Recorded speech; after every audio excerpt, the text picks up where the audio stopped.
The Diary of Fate.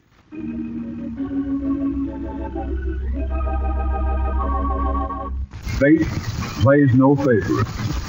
It could happen to you.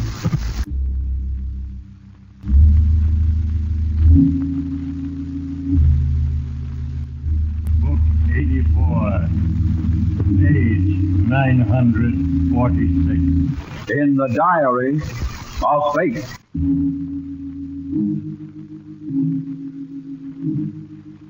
Yes, here it is. The name Albert Riker.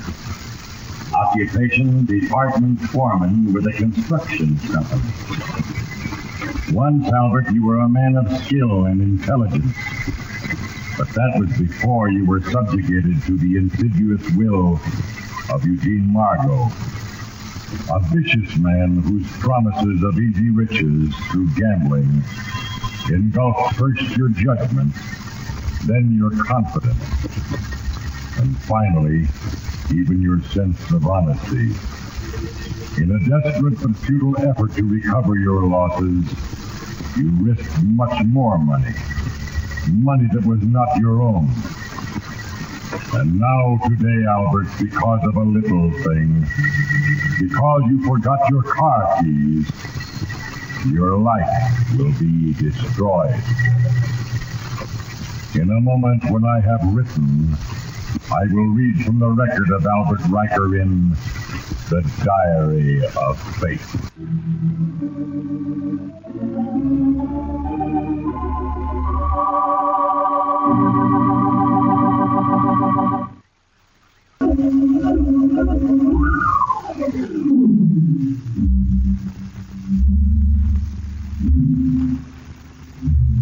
In the life record of Albert Riker, the stamp of doom is already fixed on the pages of his future.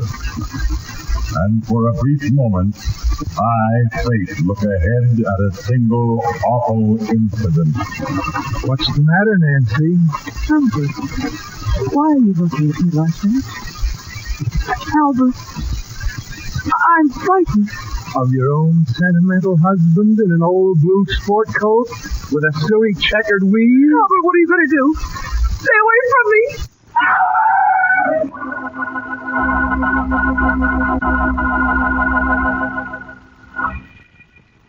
In the life of Albert Riker, the decision to murder was made.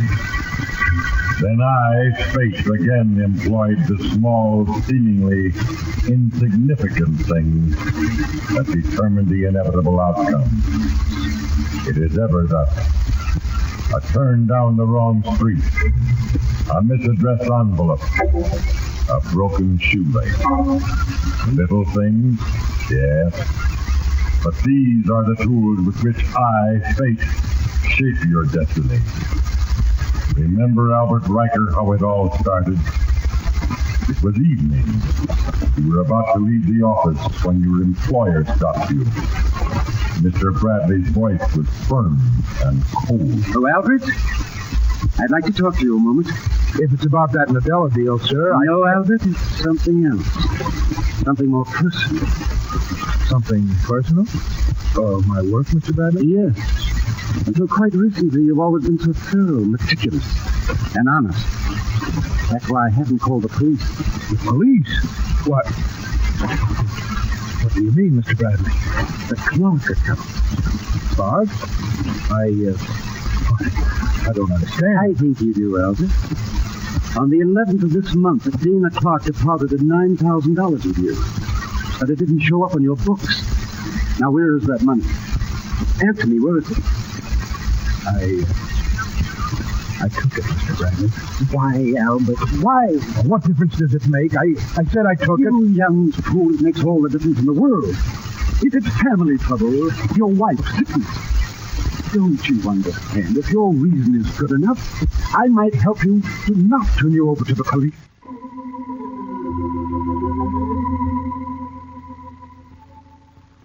Yes, Albert. The money you had lost gambling with Margot and his friends had belonged to Mr. Bradley. But as you faced him and brazenly lied about a family mortgage, which had prompted you to borrow from the firm, you thought bitterly of the $20,000 in negotiable securities your wife Nancy kept hidden at home. Mr. Bradley accepted your desperate promise to return the money within a week. And when you arrived home, the thought of the bonds Nancy owned had crowded everything else from your mind. Nancy, for the love of heaven, listen to me. You've got to do as I say. You must give me those bonds. I don't have to do anything of the kind. Now, look, Albert, we've been through all this before. I don't want to lose every penny I have because someone has a better poker hand than you do. I said it was for an investment, a good investment. And I say you're lying. Albert, I just can't trust you anymore. You're gambling. I never know where you are or who you're with. Oh, good Lord. Must you also be the jealous wife? Well, what do you expect? Oh, Nancy, you're not making sense. Now, look, I've got to have those bonds. I'm in debt. What about your late hours and those women? Nancy, there are no other women. You're lying. Oh, it's useless to talk to you. I'm going to bed. And don't bother trying to find the bonds, Albert. I have a new place to hide things from my husband. Good night. Oh, who's the devil? Hello?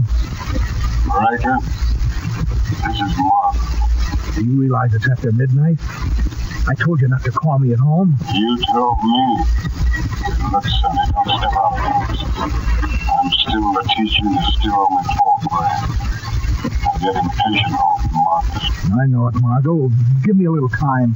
I'll work everything out. Sure you will, Albert. Sure. I wanted to let you know I'll be at the Crater Hotel for tomorrow night. The Crater Hotel? That's right. I'll expect to see you there. So long. Goodbye, Margot. Well, Nancy, what are you doing out of bed? Who are you talking to? Oh, just the fellow I know. He was... Don't you think I have ears? Go ahead, lie to me. Keep on lying. What are you talking about? Have you lost your mind? Not yet, I haven't. And believe me, until I do, you'll never see those bonds.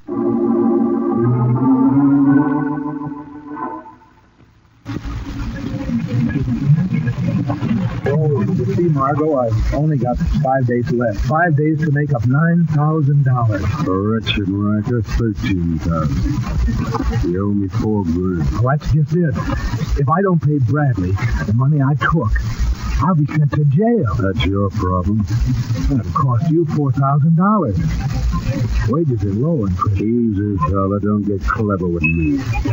If I don't get my money, you may never get as far as prison. Now, don't forget that. What do you mean? Business is business, fella. I'm not interested in weaklings who fold up and cry for favors when the going gets a little rough. Well, don't worry. I'm not folding up. I'll get out of this hole, and I'll pay you, too. Well, now you're talking. Just don't let it stop there. With talking. I get kind of tired of it.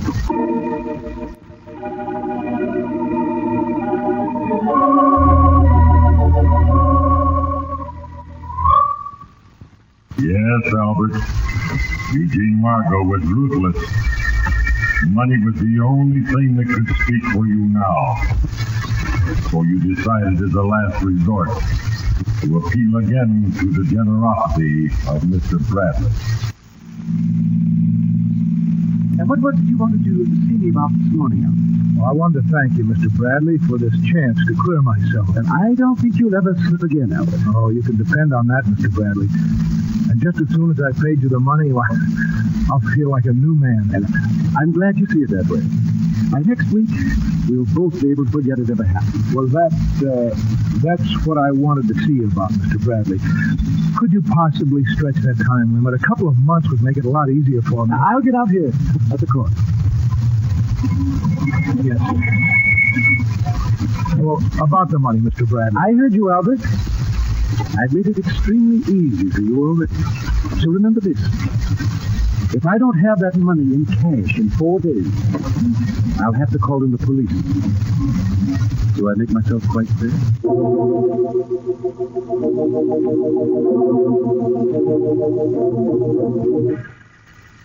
Bradley's words swept through you like an icy wind. And for the first time, you were afraid. Trapped between the hard ruthlessness of the underworld and the equally unyielding impartiality of the law, you had no one to turn to now but Nancy, your wife. One way or another, you had to have those bonds. Well, now that you've turned the house into a shambles, are you satisfied that I've got a good hiding place? Sooner or later, Nancy, I'll find those bonds. What good will that do you?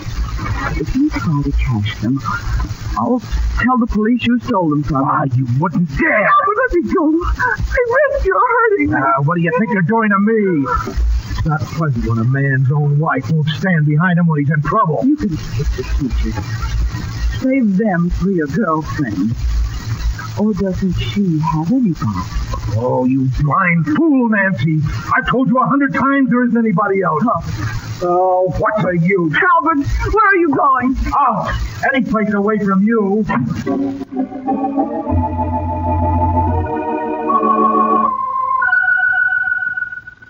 You stormed out of the house and walked quickly to your car. Then, Albert, fate intervened, and a little thing happened. You forgot your car key. You turned back toward the house, then stopped abruptly. The shades were drawn, and Nancy's silhouette stood out sharply in the light from the living room table lamp. Suddenly, you had the answer. The lamp was being tilted. Now you knew where the bonds were hidden, in the face of the table lamp.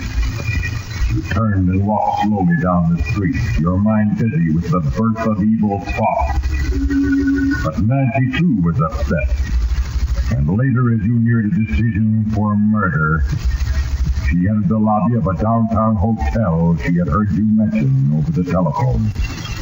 The Crater Hotel. Then another little thing happened.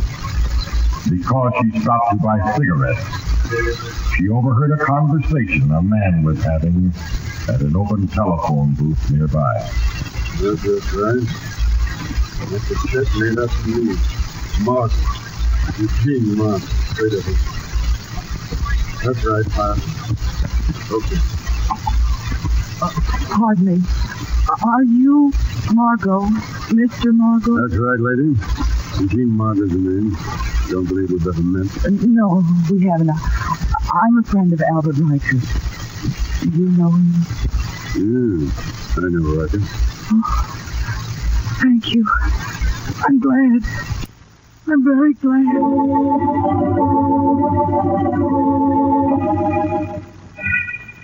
Yes, Albert. Because of a little thing, your wife had discovered that Margot was a man. And as that single fact relieved her mind of the gnawing suspicion that you were unfaithful, she resolved to help you. But you had given up all hope of any voluntary help from Nancy, and you could no longer afford to wait. You called Margot. Listen, Margot, I may need you as an alibi soon. I'll have to be able to prove I was at your place. That can be arranged for a price. Now I can pay $1,000. Make it 2 and it's a deal. All right. It's a deal. I'll let you know the details later.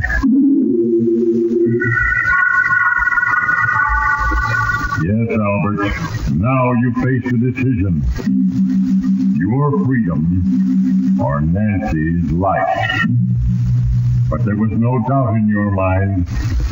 You had no love for your wife. Now it was too late to turn back. Soon I will record another entry in the Diary of Fate.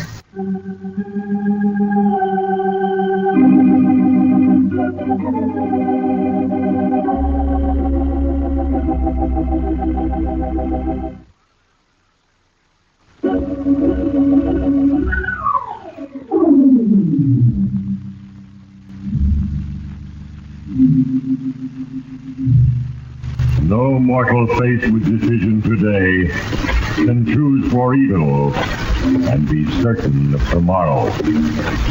And even as you, Albert Riker, took the first step in your plan of murder, that of winning back Nancy's confidence, other forces were gathering against you.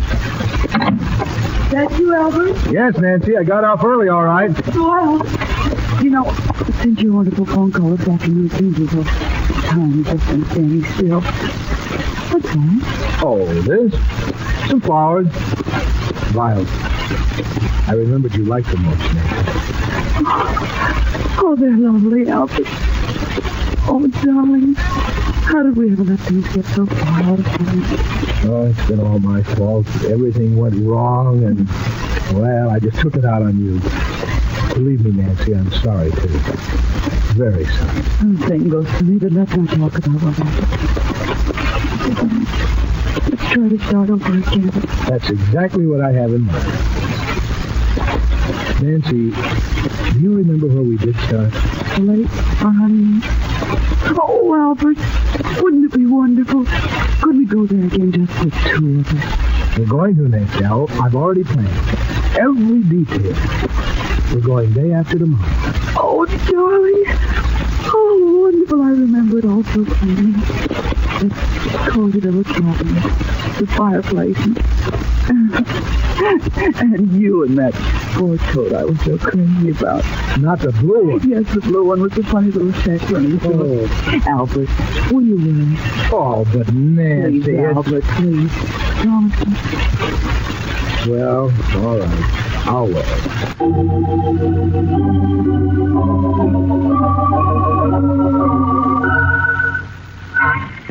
Yes, Albert.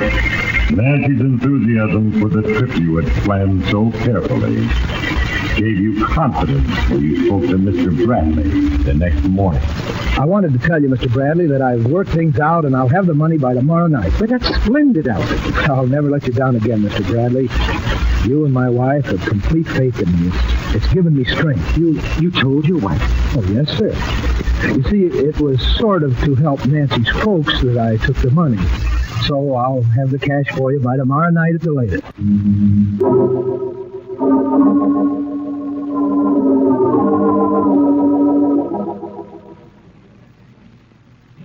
Another drink, Nancy? No, thanks, darling. Albert, about that trouble we had with the bond. Oh, let's forget about that, Nancy. All right. There'll be plenty of time to talk. That's right, and... Oh, speaking of the cabin, I forgot to tell you that I won't be able to come up until late tomorrow afternoon. But, darling, I've been looking forward to it so much. Well, look, you go up at noon as we planned, and I'll be there in time for dinner. But, darling, why do you have to stay in town so late tomorrow? Well, it's something at the office, Nancy. All right. I'll be ready and waiting. You know, stop saying we come right up to the office. Don't worry, Nancy. I'll be there.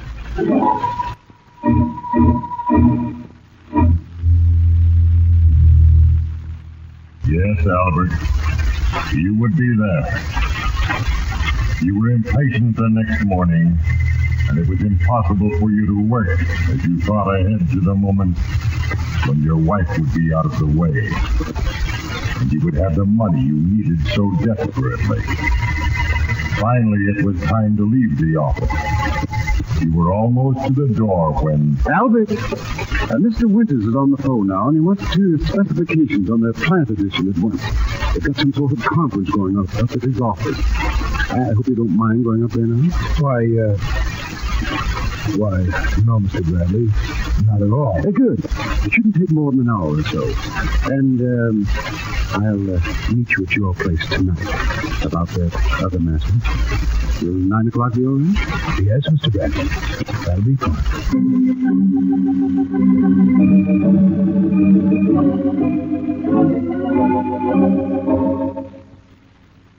A little thing, Albert. Yes, fate brought about an interruption in your timetable for murder. The conference with Mr. Winters took even longer than you had anticipated. And when you left his office, it was too late to return to your house and get the bond. You decided to drive directly to the cabin. For any moment now, Nancy might get worried and start making telephone calls. In less than an hour, you were close to the lake, only minutes from murder.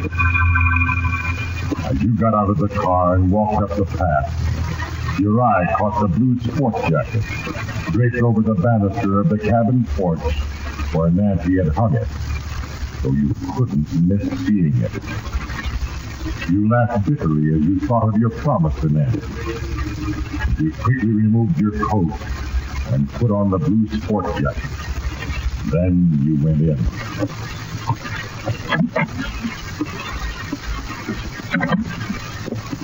Good evening, Nancy. Oh, hello, darling. I was just beginning to worry about you. Oh, Albert, this sport coat. How sweet. I knew you'd wear it. I was sure. Oh, were you? Of course. Now, Lizzie, look at me. Oh, the memories it brings back. You know, it's just... What's the matter, Nancy? Albert, why are you looking at me like that? Albert, I'm frightened. Of your own sentimental husband in an old blue sport coat with a silly checkered weave? Albert, what are you going to do? Stay away from me.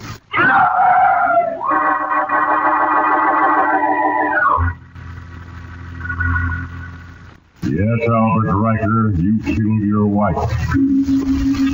For a moment you stared transfixed at her blood on your jacket.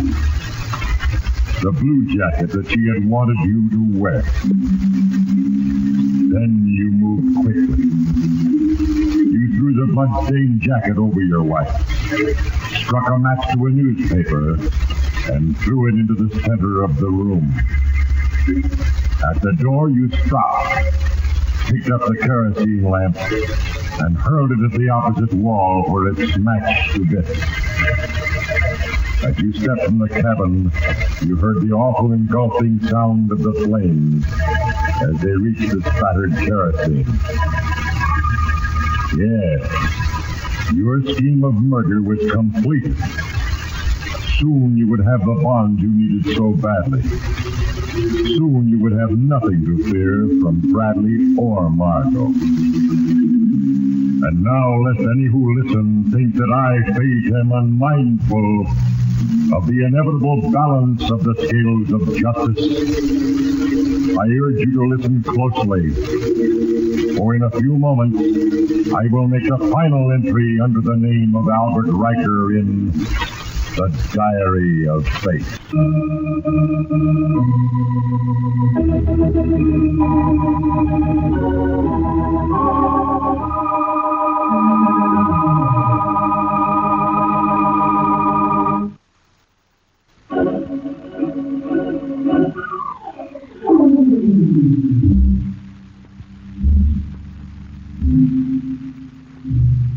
As constant as the passing of time is the unrelenting principle of justice.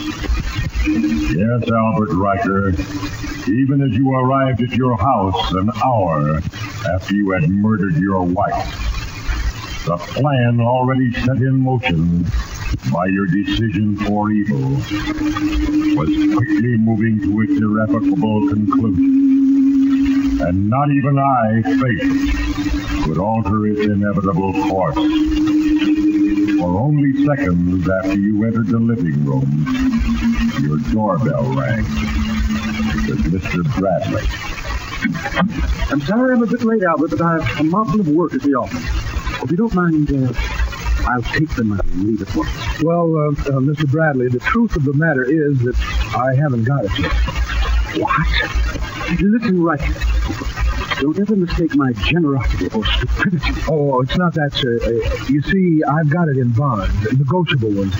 I just didn't get to the bank yesterday, and what with the winter's deal this afternoon, and then the... All right, Albert, all right. I'll take the bonds. I can straighten everything out on Monday. Well, that suits me, Mr. Bradley. I've got them right here in this lamp base. Sort of a family vault. Here we are. I'll take the bonds in a second, and then I can go... Well, what's wrong, Riker? The bonds. They're gone. What? They're gone, I tell you. What's that? That's what? Why, it's a note. Give it to me. It's from your wife. Let's see. Dear Albert, I hope you never find this letter, for if you do, it can only mean that you never intended to meet me at the lake. It can only mean that you intended to rob me. If that was your plan, Albert, I'm sorry, because I've already converted the bonds into cash, and I intended to give you the money. You see, I was wrong about Margot. I thought Margot was a woman. Yes, Albert, if you were really sincere about our starting all over again, the money is yours. I put it in the inside pocket of your blue sport jacket. The one... Margot! The blue jacket! It's funny. All of it was in the blue jacket. Where is it? The jacket! But I burned it in the cabin. Don't you understand? I destroyed it! I threw it over Nancy and set it on fire! And now it is time to close the book. Another entry has been duly noted. In the case of Albert Riker, as in the cases of all mortals, I, fate, am but the instrument of a plan. And the little things of life are the tools with which I work. I, fate, arranged for Albert Riker to forget his car keys. And as a result, he discovered where his wife had hidden the bonds. And because of another little thing, because Nancy Riker remembered a blue jacket, Albert's evil scheme exploded. And in the hysteria of the moment, he admitted setting fire to the cabin, and the entire plan was revealed. And now, Eugene Margot sits in his prison cell, paying his debt to society. And as Albert Riker feels the straps of the electric chair snapped about his legs, he curses me, fate, for the little things that brought about his undoing. Now the plan is finished, complete, and justice has been served. Ponder well the moral, you who listen, and remember, there is a page for you in the Diary of Fate.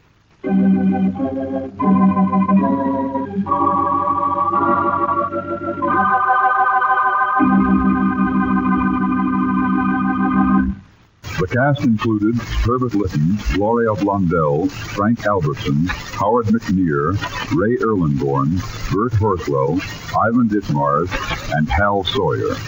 This is a Larry Finley transcription, brought to you from Hollywood.